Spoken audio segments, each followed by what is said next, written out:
Hi friends, అందరికీ నమస్కారం. Welcome to my channel. ఈరోజు మన ఛానల్లో మరొక కొత్త రెసిపీ వచ్చేసి నిమ్మకాయ పులిహోరని చాలా రుచికరంగా ఎలా చేయాలో చూద్దామండి.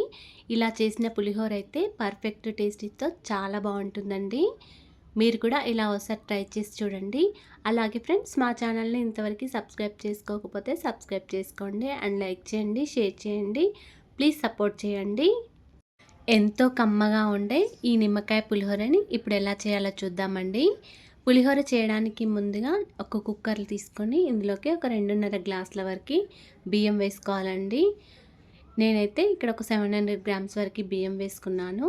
ఈ బియ్యంలో ఒక 2 టైమ్స్ వరకు వాటర్తో శుభ్రంగా కడుక్కొని మళ్ళీ ఏ గ్లాస్తో అయితే బియ్యం తీసుకున్నామో అదే గ్లాస్తో ఒక 3 గ్లాసుల వరకు వాటర్ వేసుకోండి. మీరు నార్మల్గా రైస్ని గిన్నెలో వండినట్లయితే ఒక 4 గ్లాసుల వరకు వాటర్ వేసుకొని రైస్ని ఉడికించుకోండి. అన్నం మనకి పొడి పొడిగా ఉండడానికి దీనిలోకి ఒక టేబుల్ స్పూన్ వరకు ఆయిల్, ఒక పావు టీ స్పూన్ వరకు పసుపు వేసుకొని ఇలా రైస్ని మొత్తం స్పూన్తో ఒకసారి బాగా కలుపుకొని కుక్కర్ మీద మూత పెట్టుకొని ఒక 2 విజిల్స్ వచ్చే వరకు ఉంచుకోండి.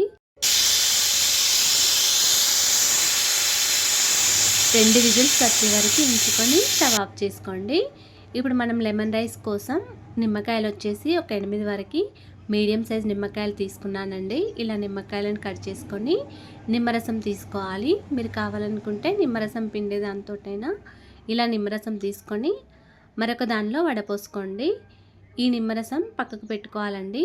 ఇప్పుడు కుక్కర్ మూత పైన విజిల్లోని గాలి మొత్తం పోయే వరకు ఉంచుకొని కుక్కర్ మూత తీసేసి అన్నంని చల్లార్చుకోవాలండి. రైస్ చూడండి చక్కగా పొడి పొడిగా అయిపోయింది. ఈ రైస్ని మొత్తం కొంచెం చల్లారబెట్టుకోవాలి. ఇలా బేషన్లోకి వేసుకొని ఒక 10 మినిట్స్ వరకు ఇలా చల్లారబెట్టుకొని ఉంచుకోవాలండి. అన్నంని ఇలా చల్లారబెట్టుకుంటే మనకి పొడి పొడిగా చాలా బాగుంటుందండి. మన నిమ్మకాయ పులిహోర పొడి పొడిగా వస్తుంది. ఇప్పుడు స్టవ్ ఆన్ చేసుకొని ఒక కడాయి పెట్టుకొని కడాయిలో ఒక 3 టేబుల్ స్పూన్ల వరకు ఆయిల్ వేసుకోవాలి. ఆయిల్ వేడయ్యాక ఒక టీ స్పూన్ వరకు జీలకర్ర ఆవాలు వేసుకొని ఫ్రై చేసుకోవాలండి. తర్వాత ఒక కప్పు వరకు పల్లీలు కూడా వేసుకొని మంచిగా ఫ్రై చేసుకోవాలి. పల్లీలు కొద్దిగా ఫ్రై అయిన తర్వాతనే మిగతా ఇంగ్రీడియంట్స్ వేసుకోవాలండి. అప్పుడే మనకి పల్లీలు చక్కగా వేగిపోతాయి. ఇప్పుడు దీనిలోకి ఒక పావు కప్పు వరకు శనగపప్పు, మరొక పావు కప్పు వరకు మినపప్పు, ఒక 2 టీ స్పూన్ల వరకు జీడిపప్పులు కూడా వేసుకొని ఫ్రై చేసుకోవాలి.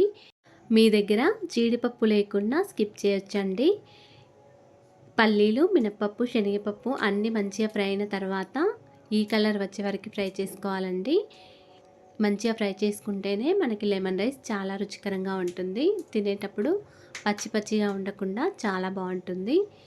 ఇప్పుడు ఇవన్నీ ఇలా ఫ్రై అయిన తర్వాత ఒక గిన్నెలోకి సగం వరకు తీసుకొని పక్కకు పెట్టుకోండి. ఇప్పుడు దీనిలోకి ఒక 7 వరకు ఎండుమిర్చిని కూడా వేసుకోండి. ఒక 5 వరకు పచ్చిమిర్చి కూడా ఈ విధంగా పొడుగ్గా కట్ చేసుకొని వేసుకోండి.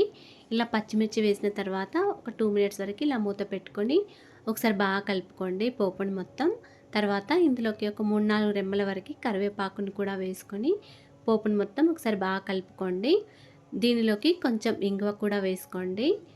అదేవిధంగా ఒక హాఫ్ టీ స్పూన్ వరకు పసుపును కూడా వేసుకొని పోపుని మొత్తం ఒకసారి బాగా కలుపుకోండి.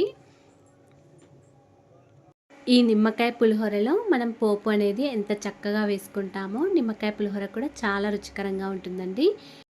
ఇప్పుడు దీనిలోకి మనం నిమ్మకాయలో నుంచి తీసుకున్న నిమ్మరసం కూడా వేసుకొని పోపును మొత్తం బాగా కలుపుకోవాలండి.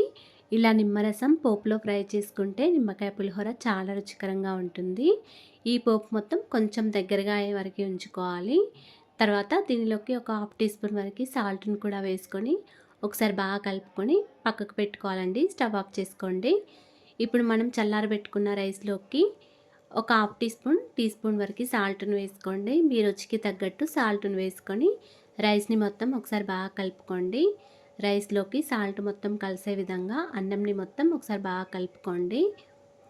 ఇలా రైస్లోకి సాల్ట్ వేసి మొత్తం కలుపుకున్న తర్వాత ఈ నిమ్మ పులుసును మొత్తం రైస్లోకి వేసుకొని అన్నంని మొత్తం బాగా కలుపుకోండి. మనకైతే ఈ నిమ్మకాయ పులుసు అనేది కరెక్ట్గా సరిపోయిందండి రైస్కి. మనం ఫ్రై చేసుకొని పక్కకు పెట్టుకున్న పల్లీలు, మినపప్పు, శనగపప్పుని కూడా వేసుకొని అన్నంని మొత్తం బాగా కలుపుకోవాలండి. ఈ పులుసు మొత్తం అన్నంలో కలిసే విధంగా అంతా బాగా కలుపుకోవాలి. అప్పుడే మనకి నిమ్మకాయ పులిహోర చాలా రుచికరంగా ఉంటుంది.